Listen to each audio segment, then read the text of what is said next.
Yes, for the binary classification,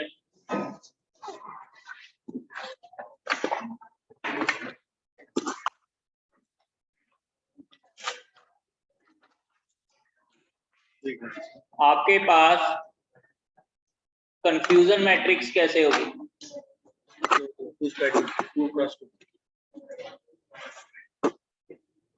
इस side आपकी true class, इस साइड हाइपोथेसिस क्लास।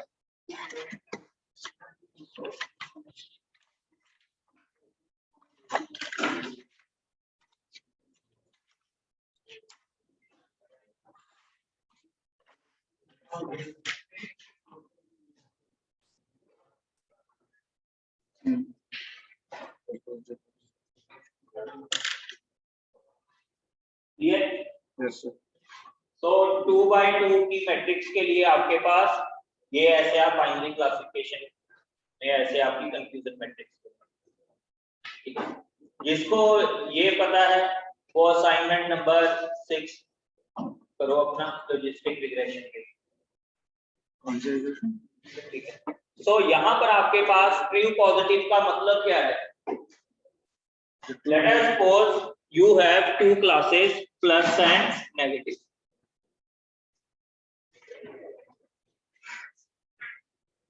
जो एक्चुअल में पॉजिटिव था और आपके मॉडल ने भी पॉजिटिव प्रेडिक्ट किया, उसको हम बोलेंगे ट्रू पॉजिटिव। फॉल्स पॉजिटिव क्या है? जो एक्चुअल में पॉजिटिव था लेकिन मॉडल ने क्या किया? फॉल्स प्रेडिक्ट किया, नेगेटिव नहीं। जो एक्चुअल में नेगेटिव था लेकिन मॉडल ने पॉजिटिव प्रेडिक्ट किया, that is false positive. Clear? जो एक्चुअल में नेगेटिव था लेकिन मॉडल ने क्या प्रेडिक्ट कर दिया? पॉजिटिव। फॉल्स नेगेटिव, एक्चुअल में पॉजिटिव था, मॉडल ने एक्चुअल में पॉजिटिव था, मॉडल ने नेगेटिव प्रेडिक्ट कर दिया।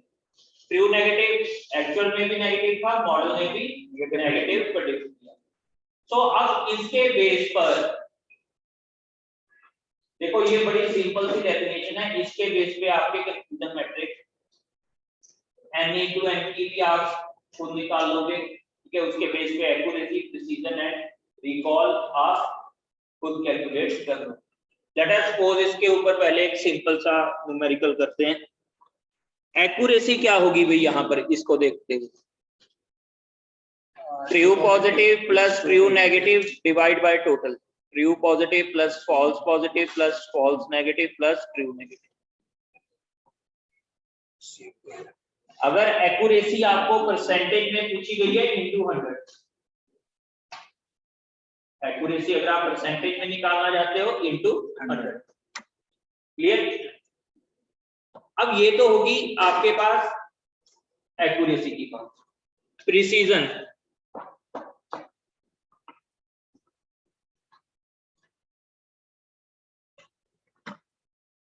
प्रिसीजन आपकी एक क्लास के कॉरस्पॉन्डिंग आप प्रिसीजन आपकी एक क्लास के कॉरस्पॉन्डिंग आप निकालो। लेट अस सपोज मुझे यहाँ दो ही क्लासेस हैं बाइनरी क्लासिफिकेशन में, एक पॉजिटिव है एक नेगेटिव है। सो लेट अस सपोज आप पॉजिटिव के अगेंस्ट प्रिसीजन निकालना चाहते हैं। सो प्रिसीजन इज के आपने पॉजिटिव फाइंड आउट करना है, आउट ऑफ विच कितने आपके मॉडल ने पॉजिटिव एक्चुअल थे उनमें से। लेट अस सपोज अगर पहले मैं फॉर्मूला लिख दूं तो उसके बाद आपको ये समझना इजी हो जाएगा। Precision is equal to true positive divide by true positive plus false positive. अच्छा, क्लियर? एंड रिकॉल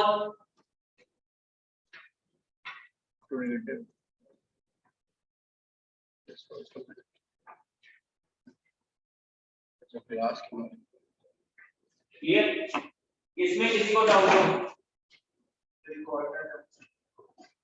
देखो पहली बात है कि जब एक्यूरेसी हमारे पास एक इवैल्यूएशन मेट्रिक है तो why we need precision and recall. पहला क्वेश्चन तो ये बनेगा ना, जब हमारे पास एक्यूरेसी है हमें प्रिसीजन क्यों चाहिए। लेट अस सपोज आपके पास कैंसर पेशेंट्स का डेटा, तो तब आप स्पेसिफिकली ये चेक करना चाहते थे जो कैंसर पेशेंट आए उनमें से कितने जो एक्चुअल जिनमें था कैंसर उनमें से आपके मॉडल ने कितने, वो एक्यूरेसी नहीं बता रही मुझे, समझ गए? जितने कैंसर पेशेंट आए उनमें से आपके मॉडल ने कितने प्रेडिक्ट की। लेट अस सपोज 100 है, 100 is the total number of patients, उनमें से 80 पेशेंट्स को कैंसर था, आपके मॉडल ने 70 प्रेडिक्ट कर दी। सो रिकॉल क्या होगी वो चीज, रिकॉल क्या होगी वही चीज होगी ना, 70 आउट ऑफ 80 आपके मॉडल ने कितने प्रेडिक्ट कर दिए 70, लेकिन किसके, जितने आपके पास एक्चुअल कैंसर के पेशेंट, दैट वाज 80। प्रिसीजन की क्या जरूरत, प्रिसीजन आप देखो इसी से ही क्लियर हो रहा है फॉर्मूला से। प्रिसीजन क्या है, नंबर ऑफ पॉजिटिव जो आपके मॉडल ने एक्चुअल प्रेडिक्ट किए, अगर मैं पॉजिटिव केस डिवाइड बाय कितने उसको लगा के कितने पॉजिटिव थे। फॉल्स पॉजिटिव क्या है, क्योंकि आपके मॉडल ने पॉजिटिव ने प्रेडिक्ट किया है लेकिन एक्चुअल में क्या था वो नेगेटिव। लेट अस सपोज यहां पर आपके मॉडल ने 85 पेशेंट्स को कैंसर का पेशेंट को 70 was the value of true positive, लेकिन फॉल्स पॉजिटिव उसने कितने बता दिए 50। तो आपके पास अगर उस चीज को आप देखना चाहते हो वो वैसे देखो, ये क्या है इवैल्यूएशन मैट्रिक्स, ये तो यूजर की उसके लिए बनाए गए हैं ना कि उसको किस वे में रिप्रेजेंटेशन चाहिए। दैट इज फॉर स्टूडेंट्स को इवैल्यूएट करना है, एक तो मार्क्स का सिस्टम हो गया, ग्रेड का सिस्टम हो गया, सीजीपीए का सिस्टम हो गया, अलग अलग, ठीक है। वो तो विजुअलाइज करना है आपने कैसा आपको कैसे इवैल्यूएट करते हैं, तो वैसे ही आपके पास इसके अलावा भी बहुत सारे हैं जो आपको स्लाइड पूरे का पूरा आपको एक स्लाइड में है, लेकिन इन तीनों का अगर आपको पता है बाकी सारे हो गए फिर जस्ट फॉर्मूला में पुट करना। लेकिन इन तीनों में कोई किसी को कोई डाउट हो, एनी डाउट? देखो सबसे पहला इसमें यही ध्यान रखना है कि ट्रू पॉजिटिव क्या है, फॉल्स पॉजिटिव क्या है, ट्रू नेगेटिव क्या है, फॉल्स है। जो यहाँ पर डेफिनेशन बताई है यही आगे हम कंटिन्यू करेंगे कि जो एक्चुअल में पॉजिटिव था और मॉडल ने भी पॉजिटिव प्रेडिक्ट किया वो true positive, just basic definition को आप ध्यान रखें, ठीक है? क्लियर ये? yes. अब इसके बेस पे आपने, मैं एक न्यूमेरिकल देता हूं आपने विद इन 2 मिनट्स वो मुझे करके बता, ठीक है?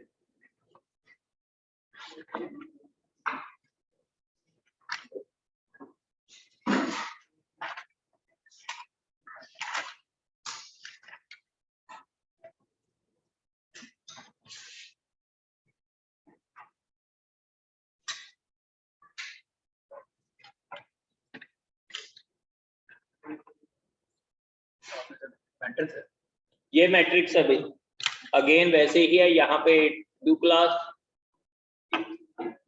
हाइपोथेसिस। अब अगर इसको मैट्रिक्स को उसने इसका चेंज कर दिया तो वैल्यू सारी चेंज हो जाएगी, ऊपर उसने हाइपोथेसिस क्लास ले दिया तो उस वे में आपको देखना होगा। तो इसके लिए एक्यूरेसी, प्रिसीजन एंड रिकॉल आप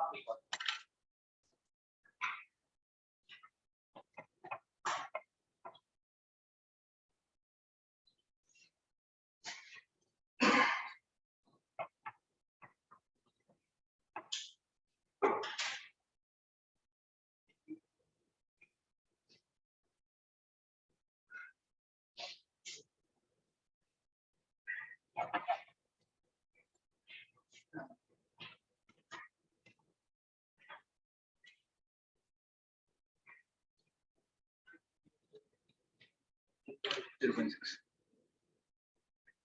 7 3/7 this is it.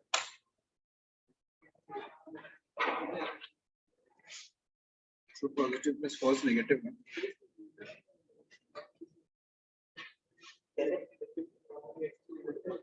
तो फिर उसको उस वे में देखना। वो तो ये देखो confusion matrix will always be a square matrix. अगर आप ट्रू और अब देखो कई बुक्स में जैसे इन्होंने बोला कि हाइपोथेसिस क्लास को इन्होंने दूसरी तरफ लिया हुआ है, तो फिर आपकी पूरी की पूरी को ट्रू पॉजिटिव का कहां पर ट्रू पॉजिटिव आना है, कहां पे ट्रू नेगेटिव, वो चेंज हो जाएगा ना। क्लियर है या नहीं? अगर मैं इसको हाइपोथेसिस क्लास को ऊपर ले जाऊं, ट्रू क्लास को रोज में मान लूं, तो वो उस हिसाब से देखोगे ना, तो उस बात में कंफ्यूज। सर रिकॉल क्या होता है? ट्रू पॉजिटिव बाय कैसे रिकॉल क्या होता है? रिकॉल क्या होगा? True positive by true positive plus false negative plus false negative. तो यहाँ पे ये 1 फॉल्स नेगेटिव था, सो रिकॉल इज 3/4।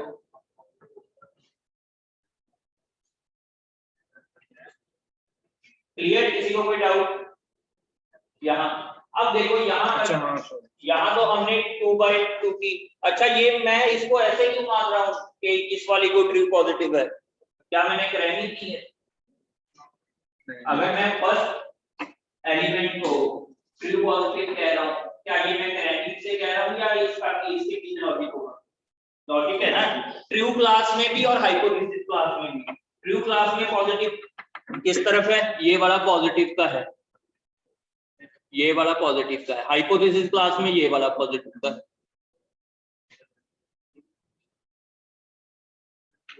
ठीक है, और नेगेटिव का यहाँ ट्रू क्लास में ये नेगेटिव का है, हाइपोथेसिस क्लास में ये नेगेटिव का है। यहाँ पे दोनों का कॉमन एरिया इंटरसेक्ट हो रहा है दोनों में, वो आपका ट्रू, बाकी फॉल्स। ऐसे ही बना।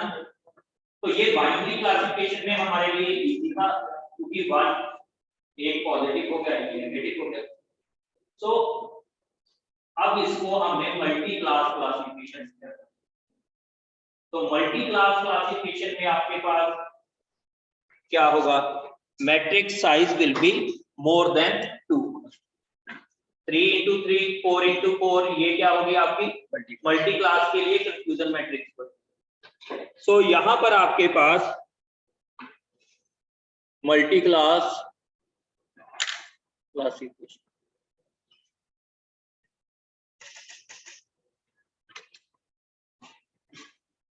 थ्री क्लासेस है मेरे पास, एप्पल, मैंगो एंड ऑरेंजेस। ठीक है, ये 3 क्लासेस हैं। तो मैंने अब ये भाई कब लगेगा आपके पास? यस, ये इवैल्यूएशन मैट्रिक्स आप कब लगाओगे? क्लासिफाई तो हो चुका है आपके पास, आपका मॉडल रन हो गया। ट्रेनिंग सबसे पहले क्या किया आपने? प्री प्रोसेसिंग की डेटा। उसके बाद क्या करोगे? ट्रेनिंग और टेस्टिंग के लिए डेटा को डिवाइड करो 70-30 की रेशियो या 80-20 की, डिपेंडिंग ऑन योर प्रॉब्लम। उसके बाद आपने क्लासिफायर भी लगा दिया, क्लासिफाई हो गया। उसके बाद आपके पास ये काम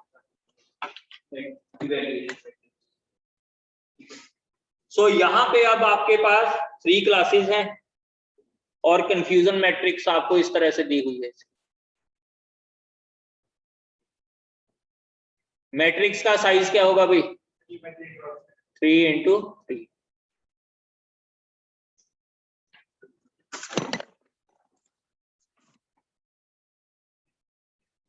तो यहां पे अब आपके पास अगर यहाँ पे एप्पल, मैंगो एंड ऑरेंजेस हैं एंड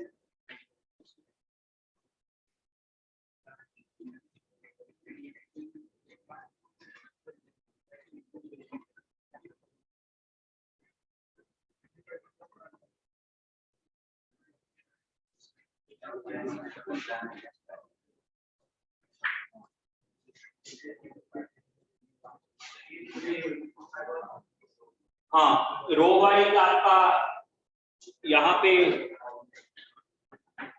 अगेन यहाँ पे true class, hypothesis class.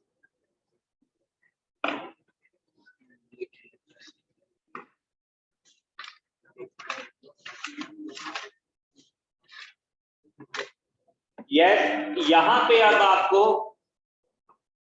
Accuracy की, प्रिसीजन की और रिकॉल भी एक क्लास के स्पेसिफिक निकालनी है। समझ रहे हो इस बात को कि एप्पल के लिए एक्यूरेसी क्या है, वहां पर क्या था, दोनों के लिए वो वैलिड हो रहा है। बाइनरी क्लासिफिकेशन में एक्यूरेसी था वो दोनों के लिए वैलिड, कि दो ही क्लासेस थी वहां, यहाँ पर लेकिन थोड़ा सा डिफरेंस है। तो यहाँ पर आपको हर एक क्लास के कॉरेस्पॉन्डिंग एक्यूरेसी भी निकालनी है, प्रिसीजन भी और रिकॉल। अब बात करी जाए again true positive and true negative.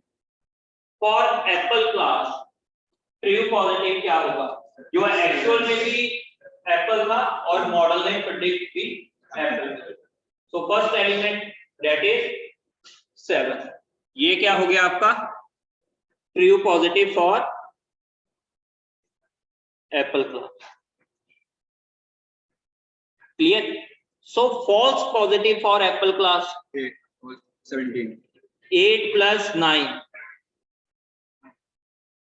ये फॉल्स पॉजिटिव कैसे हुआ, जो एक्चुअल में एप्पल नहीं था, एप्पल नहीं था, लेकिन आपके मॉडल इसको क्या प्रेडिक्ट कर रहा है, एप्पल। क्योंकि रो है यहाँ पे वो किसके कॉरेस्पॉन्डिंग है, हाइपोथेसिस क्लास के, तो वो वहां पे इस तरह से होगा। अगर रो वाइज आप चेक करोगे यहाँ पर क्या होगा,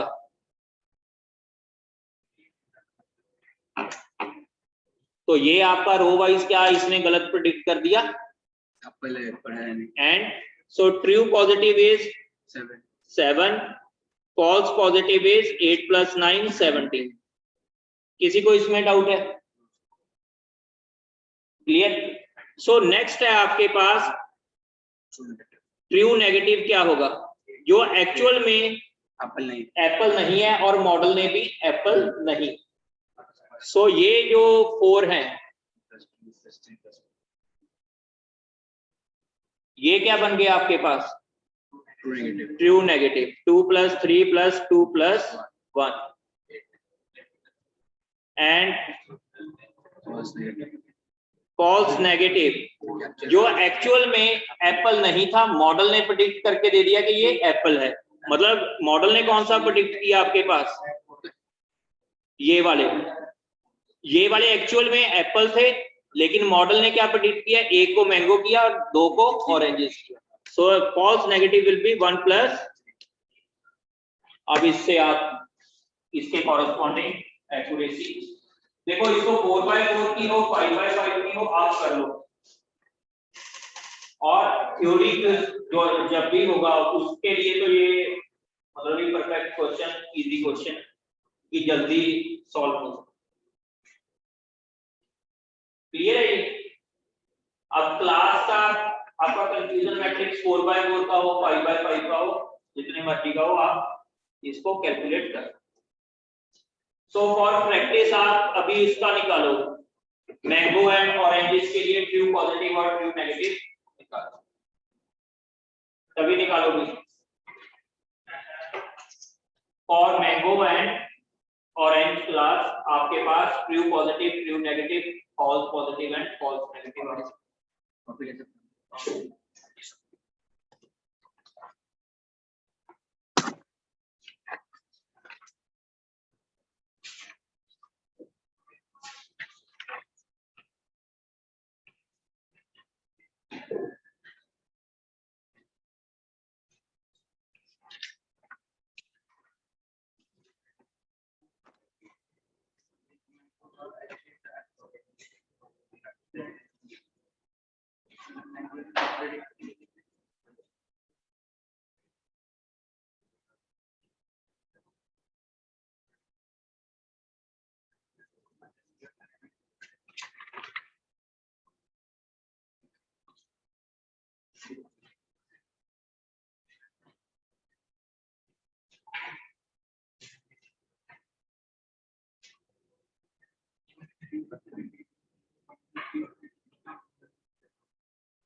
अगर आप कोई क्लासिफिकेशन मॉडल आपने पाइथन में लगाया है तो वहां कंफ्यूजन मैट्रिक्स आपकी ऑटोमेटिकली जनरेट होती है, तो आप उसको व्यू भी कर सकते हैं।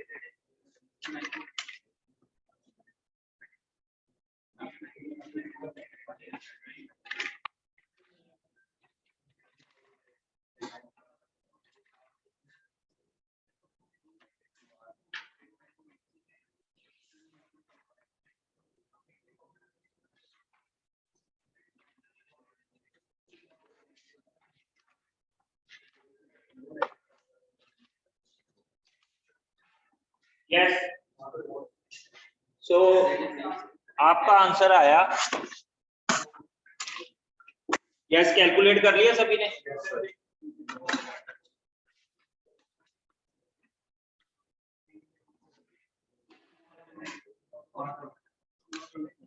So for orange class आपके पास ट्रू पॉजिटिव इज 2, चलो आप उसका अभी मैं सभी का दोनों का लिख देता हूँ, आप चेक कर लें। False positive is 4, true negative is 20, false negative is 10। Mango का है ये, ओके, ये मैंगो क्लास का, ठीक है। ऑरेंज क्लास का क्या है फिर? True positive is 1, false positive is 5, false negative is 12 and true negative is 18। Clear? ये क्लियर हो जाएगा। अब हम नेक्स्ट जो यहाँ से आपके लिए प्रॉब्लम है that is logistic regression, that is a classification problem. लेकिन लॉजिस्टिक रिग्रेशन में भी आपका जो आपका थ्योरी में एक टॉपिक है gradient descent based linear regression, उसका यूज, ठीक है, gradient descent based linear regression का आपके पास यूज होगा। सो सबसे पहले आपको ग्रेडियंट डिसेंट का आइडिया होगा।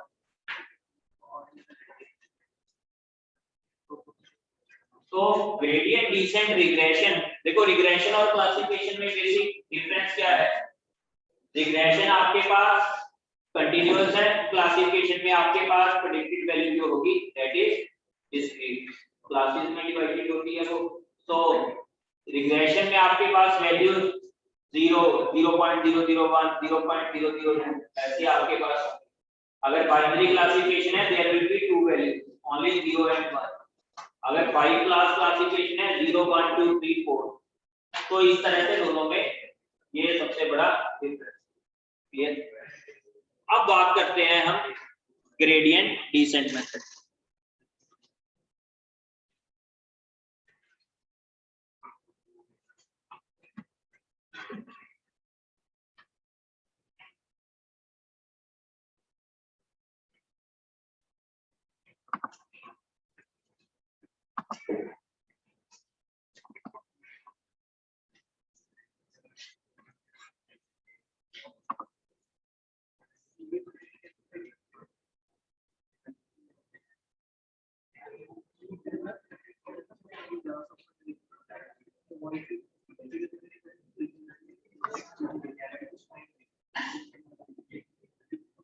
Yes, please. So next जो lab assignment number 6 है, that is on logistic regression. Again in Python our inbuilt function is there. आपको Python में एक inbuilt function मिलेगा gradient descent regression के लिए। Clear? So again that will be a task of only 10 to 15 minutes at a time. अगर आप gradient descent को Python में implement करोगे using inbuilt function। So अब यहाँ पर हम linear regression को पहले करेंगे gradient descent method से, फिर हम logistic regression जो मे बी नेक्स्ट लैब तक आपका चले, क्योंकि पहले इसको ही टाइम दो। सो gradient descent optimization, yes, have you heard about optimization? इस लैब में भी हमने डिस्कस किया था। ये आप इन प्रॉब्लम्स के लिए लगाते हो ऑप्टिमाइजेशन प्रॉब्लम। ऑप्टिमाइजेशन प्रॉब्लम्स क्या होगी? To optimize something, to optimize the cost, तो to minimize the cost, to optimize the profit, to maximize the profit. तो आप कोई ना कोई चीज को मिनिमाइज करोगे या मैक्सिमाइज करोगे, तो ये भी ऐसे लगाते थे। और आप ग्रेडियंट डिसेंट भी फॉर ऑप्टिमाइजेशन प्रॉब्लम दी जाती है। लेकिन दोनों में एक बहुत बड़ा डिफरेंस है, ये बात ध्यान से सुनना कि ग्रेडियंट डिसेंट मेथड आपका सिर्फ और सिर्फ कॉन्वेक्स फंक्शन के ऊपर है। कॉन्वेक्स फंक्शन की क्या प्रॉपर्टी है कि उसमें सिर्फ एक ही मिनिमा या एक ही मैक्सिमा है, ठीक है। अगर मिनिमाइजेशन प्रॉब्लम है तो एक ही मिनिमा होगा, अगर मैक्सिमाइजेशन प्रॉब्लम है तो एक ही मैक्सिमा। क्लियर? सो अभी हमने using gradient descent optimisation linear regression को, ठीक है।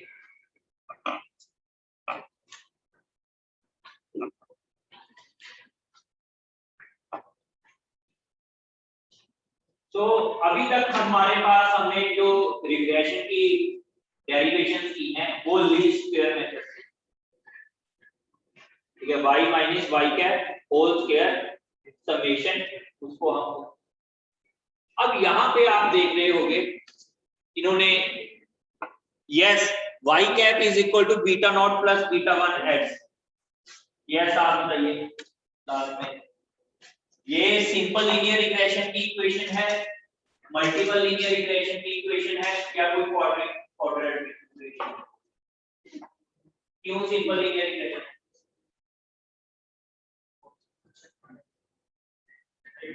स्ट्रेट लाइन की इक्वेशन है जिसमें सिर्फ और सिर्फ एक इंडिपेंडेंट वेरिएबल, अगर एक इंडिपेंडेंट वेरिएबल है that is the problem of simple linear regression. अगर एक से ज्यादा इंडिपेंडेंट वेरिएबल्स है मल्टीपल वेरिएबल। तो यहाँ पे सिर्फ इंडिपेंडेंट वेरिएबल x है, एक डिपेंडेंट वेरिएबल। तो एक बात और ध्यान में रखनी है आपने कि अगर आपके पास एक ही एंट्री में दो क्लासेस आ रही हैं, अगर आप क्लासिफिकेशन की इसको रिग्रेशन को भूल जाओ, अगर दो क्लासेस आ रही हैं तो वो multi level classification problem classification की। अगर एक ही एंट्री दो क्लासेस को बिलोंग कर रही है, कैसे? जैसे मैंने अपनी क्लास में बताया था कि सचिन हैज जॉइंड पॉलिटिक्स, तो वो न्यूज़ किसकी होगी? क्रिकेट की भी होगी, पॉलिटिक्स की, ठीक है। तो वो आपके पास मल्टी क्लास क्लासिफिकेशन की प्रॉब्लम होगी। सो यहां पर इन्होंने देखो जो सबसे बड़ा पहले डिफरेंस लिया कि जो कॉस्ट फंक्शन है उसको इन्होंने कौन सा फंक्शन लिया? मीन सम ऑफ स्क्वायर है 1 डिवाइड बाय। अच्छा ये बताओ, अगर मैं मीन ना लूं, नॉर्मल आपके पास सम ऑफ स्क्वायर एरर, तो भी एक ही बात रहेगी, क्योंकि जो वेरिएबल्स की वैल्यू को डिवाइड बाय n कर दोगे तो भी एक ही बात है, उतने तो भी मिनिमाइज को वही है। तो लेकिन हम यहाँ पर mean sum of squared error को कॉस्ट फंक्शन लेकर चलते हैं। क्लियर? तो 1 बाय n किया तो मीन बन गया ना जो हमारे पास। n क्या है? Number of entries in your database. अब सबसे पहले आप लोगों ने काम करना है कि for beta equals to 0, for beta equals to 0। अब यहां पर अगर बीटा की वैल्यू 0 हो,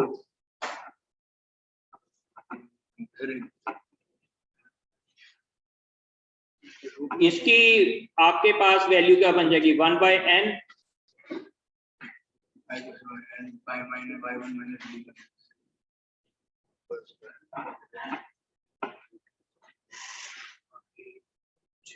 ये बनेगी ना, ये वैल्यू फंक्शन यही बनेगा। बीटा नॉट आपने अज्यूम कर लिया 0।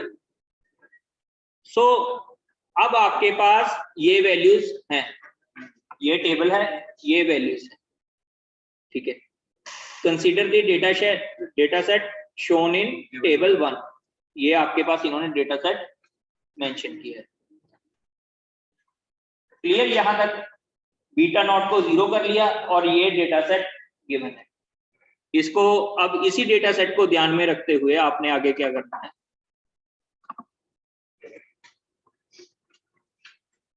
और beta 1 is equal to 1, beta not is 0, तो बता अज्यूम कर रहे हैं। हमने एक कोएफिशिएंट को 0 मान लिया। अगर बीटा नॉट को मैं 0 मान रहा हूं तो मैं क्या अज्यूम कर रहा हूं कि मेरी इक्वेशन है वो ओरिजिन से स्टार्ट हो रही है, ठीक है। तो यहां पे आपके पास बीटा 1 इज इक्वल टू क्या लिया हुआ है उसने, इस इक्वेशन को नोट डाउन कर लो, क्योंकि बीटा नॉट को जस्ट 0 किया आपने, और सिंपली आप वैल्यूज कैलकुलेट करके देखो। For beta 1 is equal to 1, आपके पास कॉस्ट फंक्शन यही रहेगा ना, यहां पर कैलकुलेशन भी दी हुई, कॉस्ट फंक्शन यही रहेगा।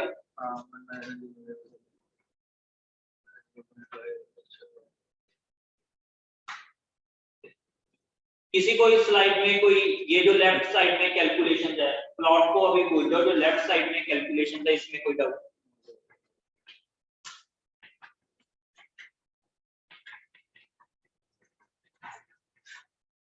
Clear?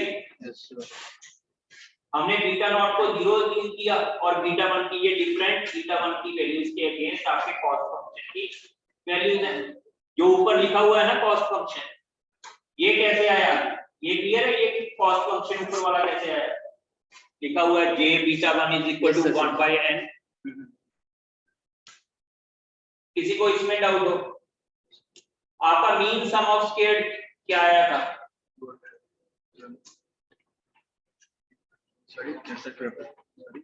Mean sum of squared error वाला क्या फॉर्मूला था? 1 by n summation of y minus y cap square. y cap क्या था? Beta not plus beta 1। तो बीटा नॉट को आपने 0 यूज कर लिया, तो यही बनेगा। तो इसमें वैल्यूज पुट करी और आपने k की वैल्यू कैलकुलेट। ये क्लियर है या नहीं? Yes sir. अब आपने इनको प्लॉट किया यहां विद रिस्पेक्ट टू बीटा 1, आपने प्लॉट किया। अब यहां पर आप एक ट्रेंड देख रहे हो, अगर बीटा 1 की वैल्यू 1 है तो 0 है, 0 इज द मिनिमम, क्योंकि सम ऑफ स्क्वायर्ड एरर है तो 0 आपका नेगेटिव हो नहीं पाएगी, 0 आपका मिनिमम है। 0.5 के ऊपर 1.67, 1.5 के ऊपर भी 1.67, तो एक पॉइंट इधर आएगा, एक पॉइंट इधर आएगा। 1 के ऊपर 0 है, 0.5 के ऊपर 1.67, 1.5 के ऊपर 0.6। ऐसे ही आपने 0 के ऊपर कैलकुलेट किया है, 0 के ऊपर क्या है? 4.67, ठीक है, और 2 के अगेंस्ट क्या है? 4.6। अब इस फंक्शन में आपके पास कितने मिनिमम? एक। तो ये कॉन्वेक्स फंक्शन,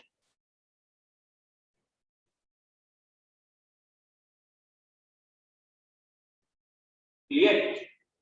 तो ये आपका कॉन्वेक्स फंक्शन, तो इसके ऊपर आप ग्रेडियंट डिसेंट, जो बात, ग्रेडियंट क्या होती है? स्लोप को बोलते हो बेसिकली, ठीक है। तो आगे हम देखेंगे कि यहाँ पर यूजिंग ग्रेडियंट डिसेंट हम कैसे करें। ये देखो, ये तो था आपके पास सिर्फ और सिर्फ एक वेरिएबल के लिए, आपके पास बीटा कोएफिशिएंट कितना था? ओनली 1।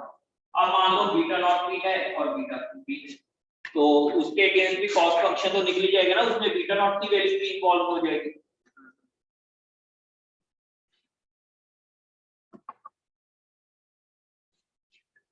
ये जो लेफ्ट साइड पे प्लॉट है उसको देखो, यहां पे लिखा हुआ है बीटा नॉट बीटा 1, तो बाउल शेप है, ठीक है, बाउल का सिर्फ एक ही सरफेस है तो वो आपका पॉइंट क्या होगा, मिनिमम। तो हमने वो फाइंड आउट करना, हमने मिनिमाइज करना है। देखो कॉस्ट फंक्शन है, कॉस्ट को क्या करते हैं हम, मिनिमाइज। एरर है आपका sum of squared, mean sum of squared error, तो हमने इसको मिनिमाइज कर। इतना क्लियर है?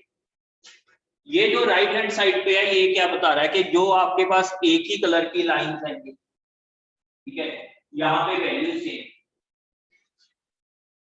यहाँ पे वैल्यू आपकी सेम, जैसे उसमें ऐसे था ना, एक पॉइंट के बाद वही वैल्यू फिर आ रही, तो वैसे ही यहाँ पर इसने इसको कॉन्टोर प्लॉट में लिखा है, जस्ट ये रिप्रेजेंटेशन।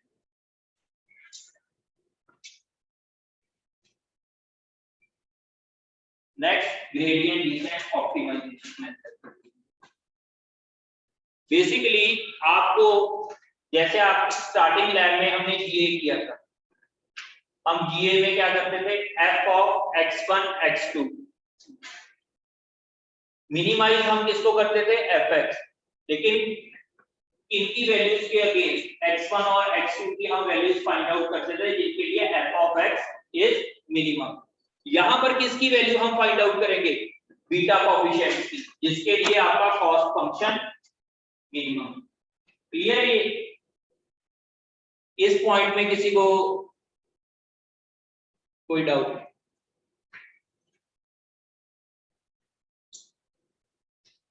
अब यहां पे एक लाइन लिखी हुई है, ये वाली, gradient can be considered as the slope of the function, और इसके बाद लिखा हुआ है the higher the gradient the steeper the slope. चलो ये तो ठीक है, and faster our model can done.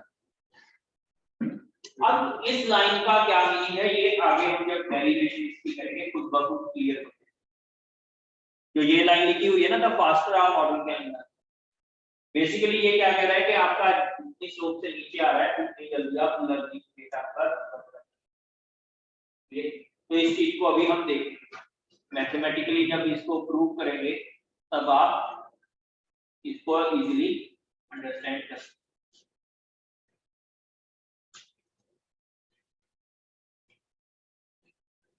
Yes, ये भी एक। अब लेट अस सपोज आपके पास ग्राफ कैसा बना इसका,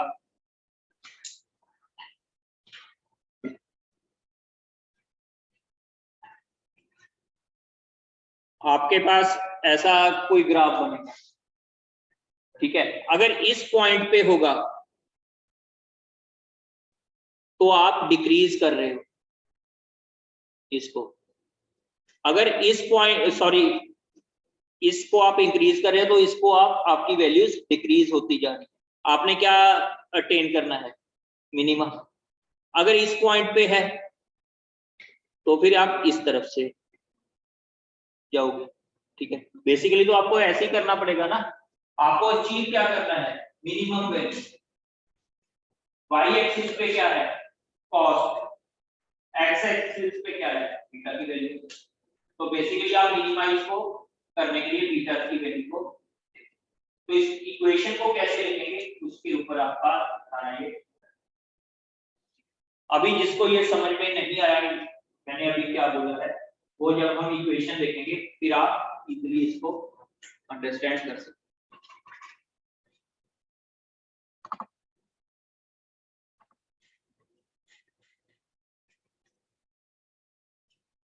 अब आपके पास यहाँ पर कैसा आपने जीए में मेथड लगाया था कि हर आइटरेशन में आप वैल्यूज को अपडेट करते जाते हो, किसकी वैल्यू को, फिटनेस फंक्शन की। फिटनेस फंक्शन की आप वैल्यू कैसे अपडेट करते हो, जब आपके वेरिएबल्स की वैल्यू अपडेट। तो यहाँ पर इसका मतलब क्या है, देखो अभी ध्यान से देखना, यहाँ पर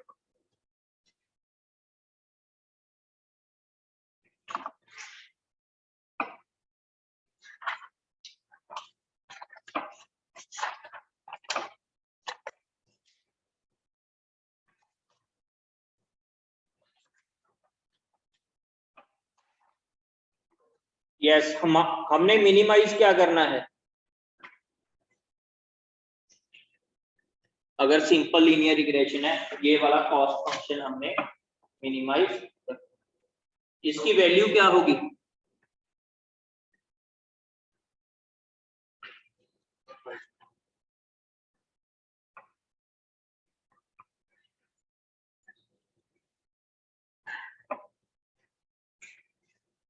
यही होगी ना इसकी वैल्यू।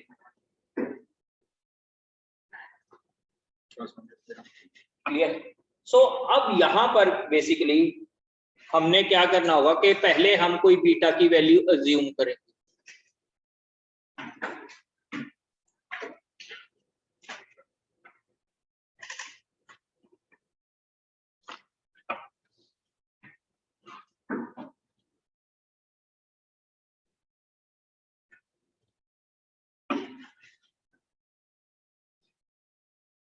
आप प्लीज इस इक्वेशन को देखो, जिसने ये इक्वेशन समझ ली मतलब उसका ग्रेडियंट डिसेंट क्लियर।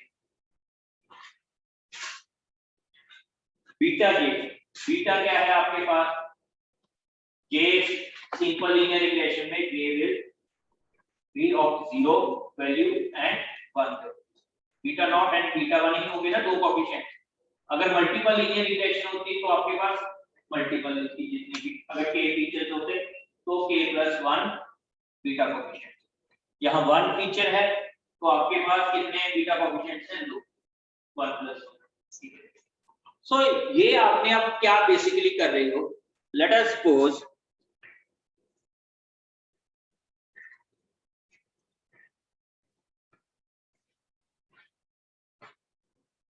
आप यहां पर हो, ठीक है ऐसे। सो आपने इसको मिनिमाइज करना है। यहां पर ये क्या है? लेफ्ट साइड पे है मिनिमाइज, तो आप इंक्रीज कर रहे हो इसकी वैल्यू, राइट है, क्योंकि आपने मिनिमाइज पे जाना है। तो अभी यहां पर आप क्या करोगे कि आप बीटा की वैल्यू को कैसा अपडेट करोगे? यस, यहां पर ये बीटा की वैल्यू इस साइड है, तो बीटा जे की मान लो अभी ये वाली वैल्यू जो मैंने प्लॉट किया है, तो basically you are increasing the value of beta, so that means alpha and this derivative should be negative. अगर नेगेटिव होगा तो ही ये बीटा की वैल्यू को इंक्रीज करेगा। क्लियर है ये? लेट अस सपोज पॉइंट है मेरा इस साइड पे,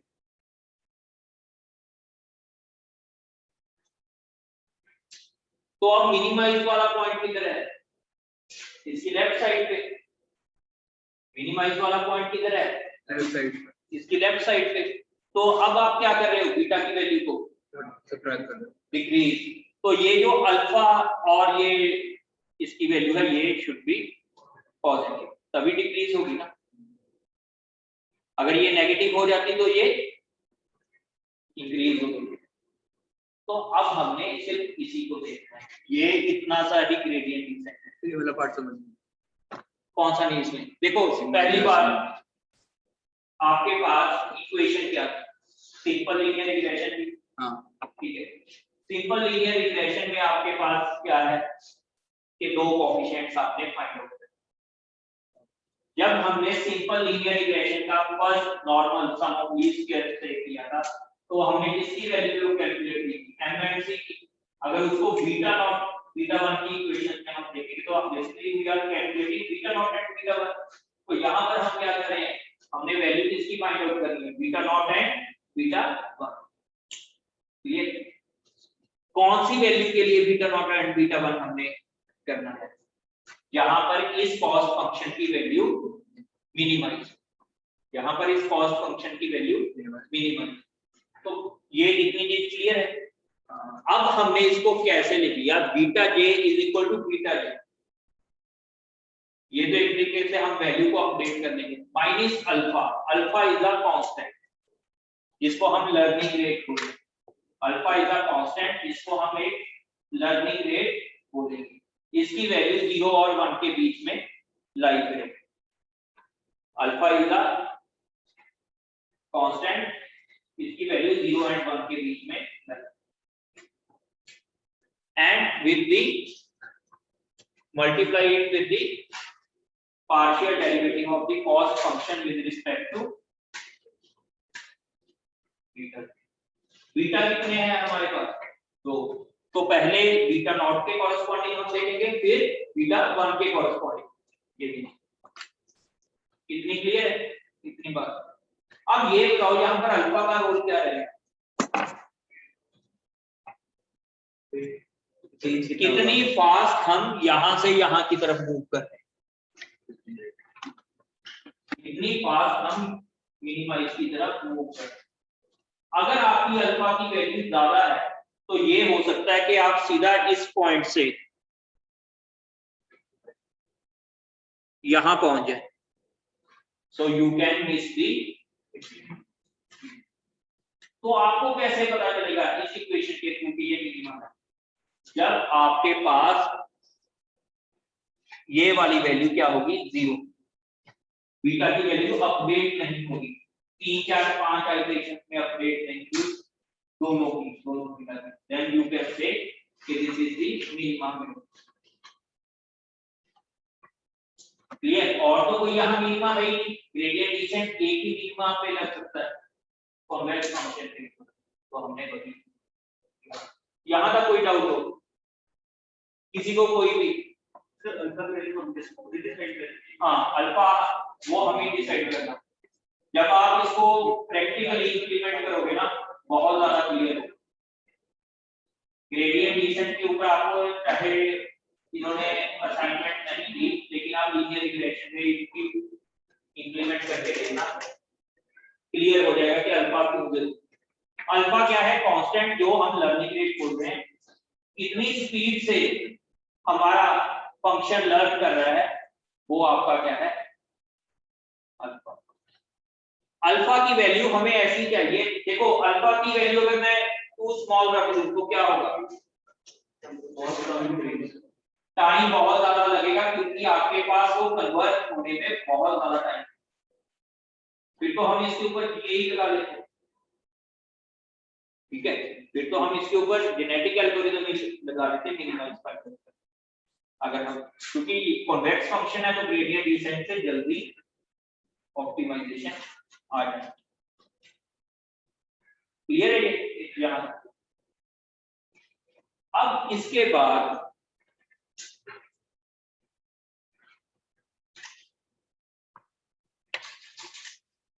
अब इसका हमें चाहिए क्या? ये बीटा की वैल्यू हम स्टार्टिंग में जैसे सीए के केस में हम इनिशियल पॉपुलेशन अज्यूम कर लेते हैं, यहाँ सभी बीटा की वैल्यू चाहे आप 0, लेकिन ये जरूरी नहीं कि आप 0 ही अज्यूम करना है, कुछ भी कर सकते हो। लेकिन जनरली हम जब पेन और पेपर पे हमें कोई निकालना है तो हम 0 लेते हैं। तो यहाँ पर आपकी बीटा की वैल्यू जितने भी बीटा है आपने लेटर स्कोर 0 दिया। अल्फा की वैल्यू आपको न्यूमेरिकल में गिवन जो भी हो। अब बात रहेगी आपके नेक्स्ट एक्सप्रेशन की, बात है partial derivative of cost function with respect to cost function. क्या है आपके पास? ये कॉस्ट फंक्शन है, इसके कॉरेस्पॉन्डिंग अब आपने वैल्यू कैलकुलेट करनी। अब यहां पर एक चीज बताओ, अगर मैं यहाँ 1/n लिख रहा हूं, इसकी बजाय मैं 1/2n लिख लूं, मेरे मिनिमाइजेशन फंक्शन को कोई फर्क पड़ेगा? तो पहली बात, मैं इसको 1/2n क्यों लिखूंगा? क्योंकि जब मैं उसका पार्शियल डेरिवेटिव निकालूंगा ना, 2 बाहर आएगा, तो 2 and 2 will get cancelled। तो जो मेरे पास एक्सप्रेशन आएगा वो वेरी इजी।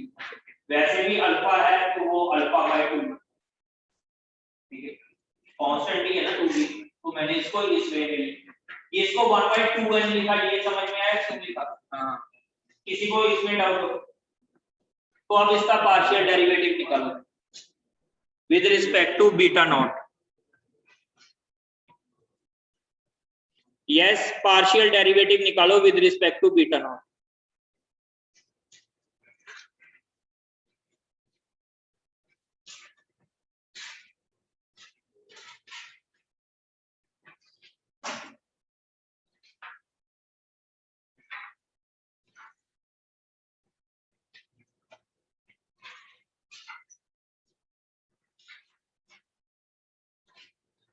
फर्स्ट टाइम कर रहे हैं वो नोटबुक उठाकर करना स्टार्ट करें।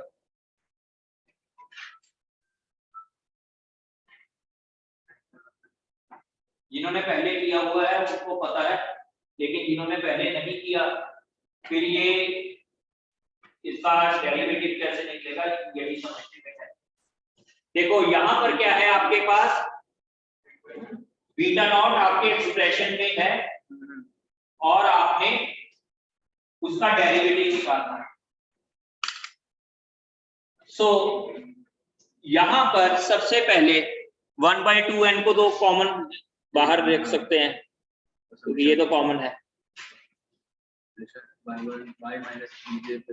अब यहां पर मैंने ऐसे लिख दिया, ये बीटा नॉट है, मतलब पहले बीटा नॉट के अगेंस्ट निकालना, माइनस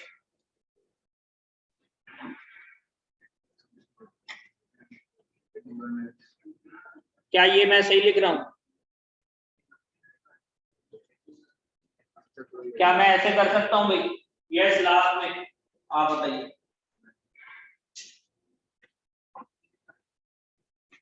क्या मैं डेरिवेटिव ले रहा हूं और मैं इसको ऐसे लिख दूं?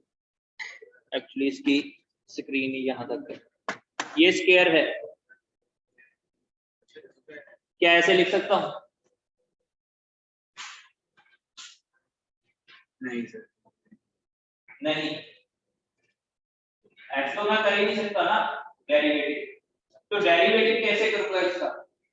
पहले 2 बाहर आ जाएगा, 2 को बाहर निकालूंगा, फिर क्या होगा? y के साथ क्या ये सीधा डेल बीटा नॉट पावर जाना है, power rule in derivatives. Let us suppose आपके पास है 2x minus 3x whole square with respect to x, उसका डेरिवेटिव क्या होगा? पहले तो 2 तो बाहर आएगा, फिर वो टर्म भी बाहर आएगा। तो यहां पर क्या होगा, इसका एग्जैक्ट क्या आएगा? ये तो गलत है भाई, ठीक है। एग्जैक्ट क्या आएगा इसका? 1/2n इंटू 2 इसकी पावर में था तो मैंने उसको बाहर निकाला। उसके बाद क्या आएगा? y minus beta not plus beta 1 फिर 1 आ जाएगा सर, फिर derivative of y minus beta not plus beta 1x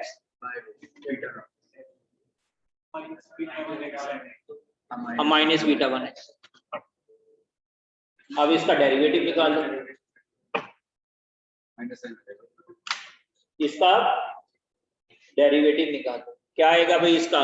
y का क्या आएगा? 0। बीटा नॉट का क्या आएगा? -1 और बीटा 1x का 0।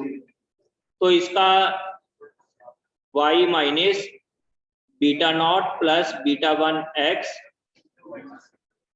इंटू -1।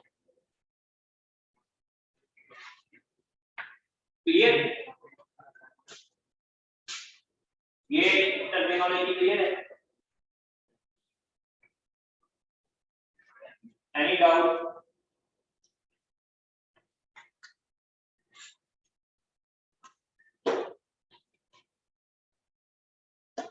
ये आपका आ गया इसके लिए बीटा की वैल्यू इसकी। सो दैट मींस अगर मुझे बीटा नॉट की वैल्यू अपडेट करनी है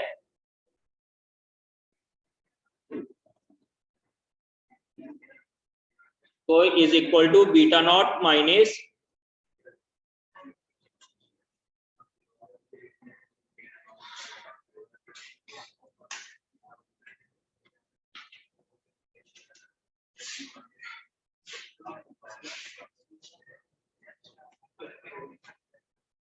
सॉरी अल्फा भी आएगा यहां पर,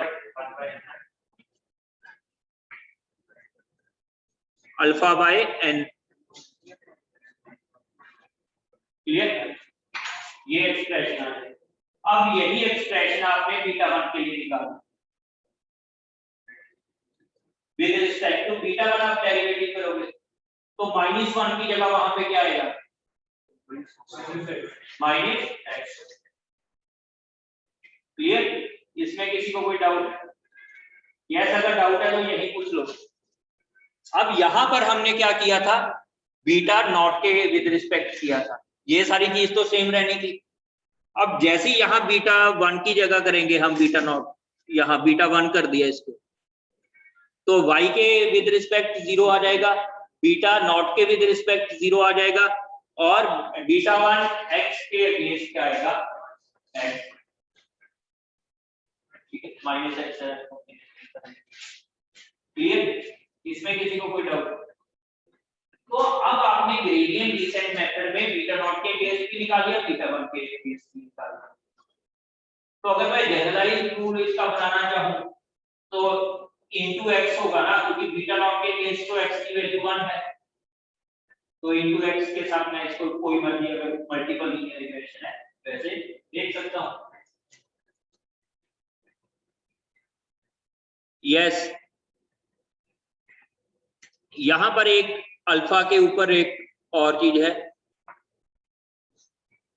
अल्फा की वैल्यू यहां पे मैं आपको with respect to iteration, with respect to number of iteration आपकी कॉस्ट की वैल्यू बता, आपने मुझे बताना है कि कौन सा अल्फा बेटर है।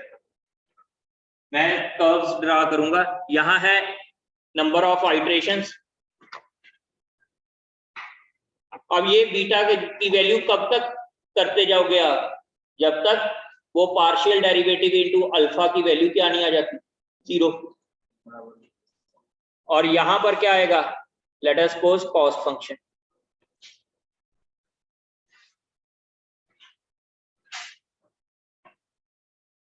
ये है आपके पास कर्व पे,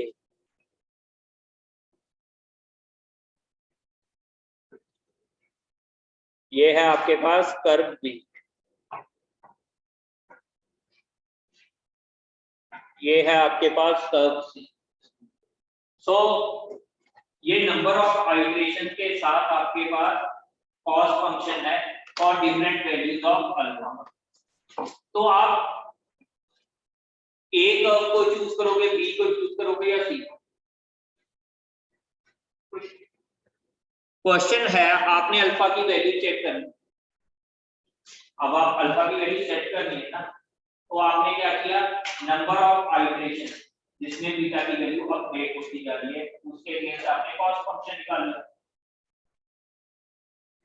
उसके अगेंस्ट कॉस्ट फंक्शन निकाल लिया, ठीक है।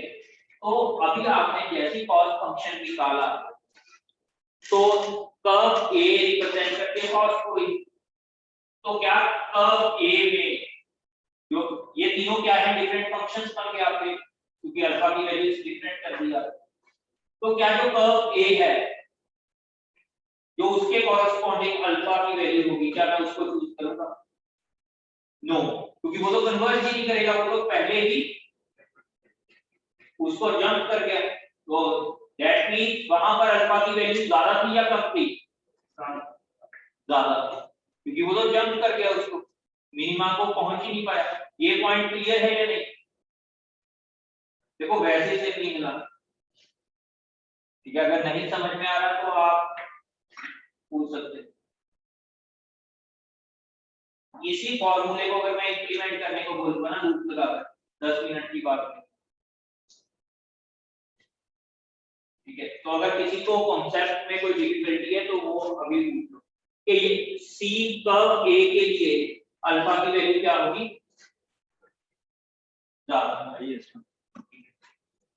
अब इनमें से आपको कौन सा लग रहा है, ये जो कर्व सी है ना और कर्व बी है यहाँ पर कन्वर्ज हो रही है, ये आगे नहीं जा रही, यहाँ पे कन्वर्ज हो रही। क्या मुझे बी कर्व बी ज्यादा ठीक रहेगी या कर्व सी ज्यादा ठीक? क्योंकि कर्व बी के लिए अल्फा इज टू स्मॉल, वो कन्वर्ज बहुत बाद में हो रहा है, और सी के लिए जल्दी हो रहा है और मिनिमाइज पे भी हो रहा है। सबसे ज्यादा अगर आपसे ये कर्व पूछ ली जाए ऐसे, तो सबसे ज्यादा अल्फा की वैल्यू किस कर्व के लिए होगी?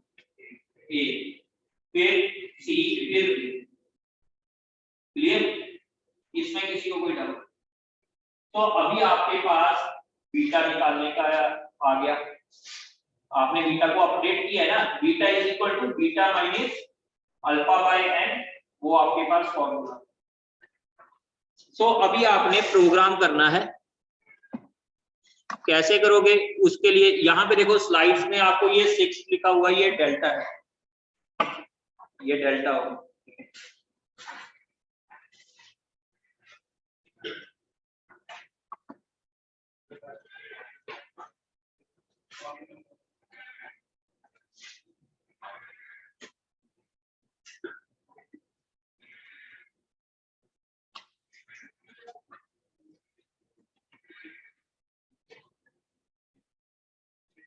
Yes, please note it down. एक और इम्पोर्टेंट पॉइंट, क्योंकि अब लोग आप या न्यूमेरिकल निकालोगे या प्रोग्राम लिखो, मैंने वहां पर क्या लिखा था, beta not is equal to beta not minus alpha by n. अब यहां पर इसने tenth not and tenth one लिखा है, beta not and beta one नहीं लिखा। वो इसलिए क्योंकि ये दोनों इक्वेशन साइमल्टेनियसली होनी। अगर वन बाय वन आप करोगे तो पहले क्या हो जाएगा, बीटा नॉट की वैल्यू चेंज हो जाएगी, अपडेट हो, तो हम बाद में टेन जीरो और टेन वन में उनकी वैल्यू स्टोर करते हैं और बाद में उसको इक्वेट करते हैं। क्लियर? इन फॉर्मूलाज में किसी को कोई डाउट, ये कैसे डेराइव हो?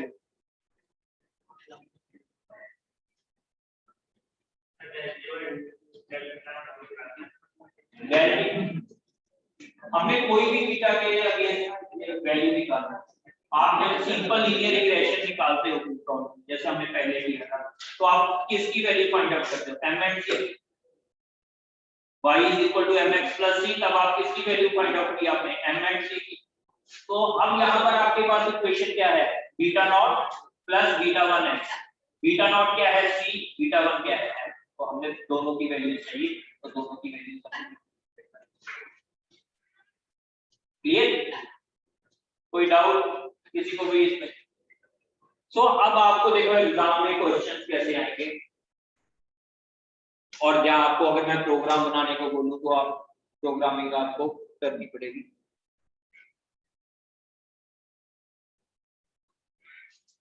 देखो प्लीज, अगर आपको ऐसा क्वेश्चन आ जाए तो अब आपने फॉर्मूला डिराइव कर रखा है। देखो डेरिवेशन का एक मेजर बेनिफिट क्या होगा कि आपको फॉर्मूला याद रखने की जरूरत है, वरना आप देखोगे यहाँ फॉर्मूला ही फॉर्मूला। क्लियर? तो इसके लिए अभी आपने कैलकुलेट करना, जेनरिक इसका फॉर्मूला क्या है, ये वाला है ना जो, ये जेनरिक है जो x1 के अगेंस्ट लिखा है। क्यों? क्योंकि यहाँ पे क्या होगा, आपकी values for beta not will always be 1, तो इनटू xi ही ऐड हुआ है, ठीक है, मल्टीप्लाई हुआ है। क्लियर है ये? एनी डाउट किसी को, कोई डाउट हो इसमें? यहां पर आप देखो, आपने इन्होंने पूरा नहीं बोला कि आपने पूरी की पूरी जब तक कन्वर्ज होगा वो दिखाओ, क्योंकि इतना लेंथी तो आप जा ही नहीं पाओगे। ठीक है, अगर आप अपने सिस्टम पे भी रन करोगे, आप देखोगे कई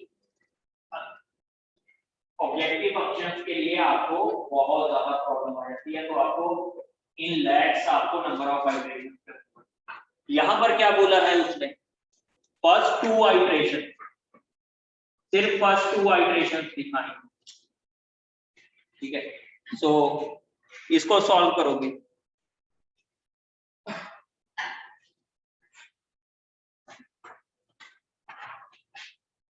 अब पहली बात कि ये टेबल में इतने कॉलम्स क्यों लिए, पहली बात टेबल में इतने कॉलम क्यों, again beta not into xi की हमें वैल्यू चाहिए, फिर बीटा वन xi स्क्वायर की हमें वैल्यू चाहिए, चाहिए कि नहीं? फिर वाई आई एक्स आई की हमें वैल्यू, तो इसी फॉर्मूला के कारण हमारे पास ये नंबर ऑफ कॉलम्स हैं और आपने इसको कैलकुलेट कर। देखो इसमें एक बात है कि ये आपसे अगर आप देखते रहोगे कि क्लास टाइम में मैं करूंगा तो होगा, ठीक है? ये ऐसा सब्जेक्ट नहीं है कि एग्जाम से एक दिन पहले करोगे, इस वे में यहाँ से यहाँ टीच किया। अगर तो हम मैथ को छेड़ते ना फिर तो ये हो जाता, फिर तो आपको ये सभी को बहुत इंटरेस्टिंग भी लगता, बहुत ऐसी चीजें करते कि ये हमने पहले वो फेस डिटेक्शन का डेटा सेट लिया, फेस डिटेक्ट करके दे दी, लेकिन वो चीजें आप खुद को खुद कर, उसमें कुछ नहीं है, इंपोर्ट करना है 5-10 मिनट की। एग्जाम में यही पूछा जाता है ऐसा कुछ, और इस न्यूमेरिकल को ये देखने में अभी ऐसा लगता है टाइम तो न्यूमेरिकल को यहाँ सॉल्व किया हुआ है इसलिए इजी लग रहा है।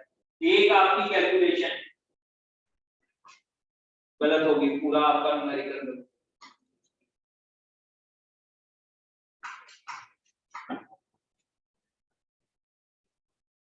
क्लियर है। ये देखो इसमें दो इंपॉर्टेंट बात थी कि पहली बात कि हमने कैलकुलेट किया, फिर डेरिवेशन में हमने क्या किया 1/2n। अगर मैं 1/2n ना भी लेता तो भी होता, कोई फर्क नहीं पड़ता, लेकिन उससे क्या हुआ कि 2 के साथ 2 कैंसिल आउट हो गया, मेरे लिए जो इक्वेशन आई वो इजियर थी।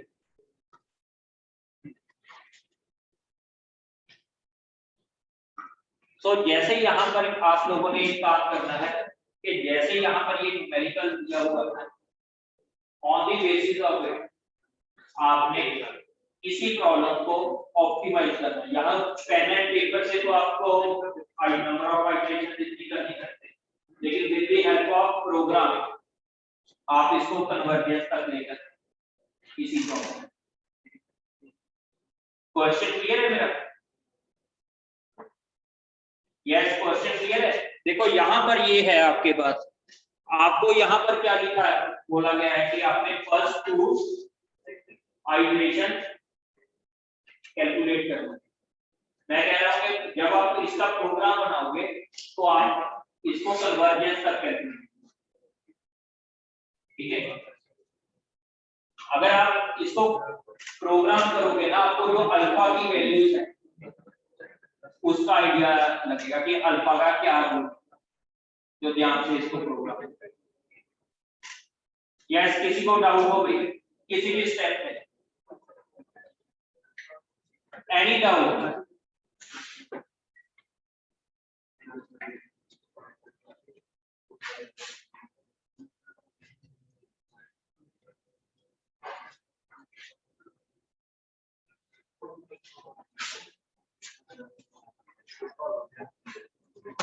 तो ठीक है, आप जा सकते हो। देखो नेक्स्ट टाइम हम लॉजिस्टिक रिग्रेशन करेंगे, उसमें ग्रेडियंट डिसेंट का यूज होगा।